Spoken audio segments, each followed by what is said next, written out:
Demonstrating the square knot. You'll need 4 cords. We've got 2 separate cords attached using a lark's head knot.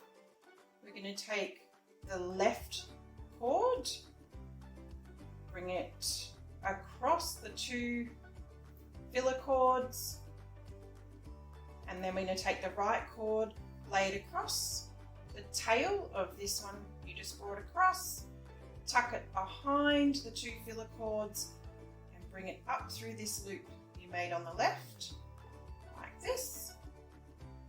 And then you're going to tighten your knot.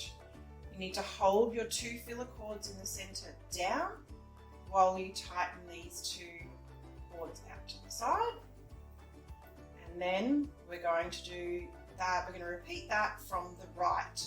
So your right working cord comes across the 2 filler cords, left cord lays across this tail, behind the 2 filler cords, up through the loop you made on the right.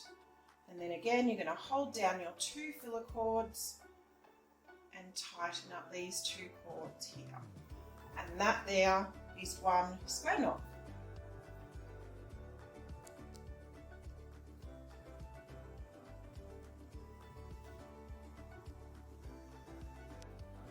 Thanks for watching. If you found this helpful, be sure to check out my other tutorials and like and subscribe. Cheers!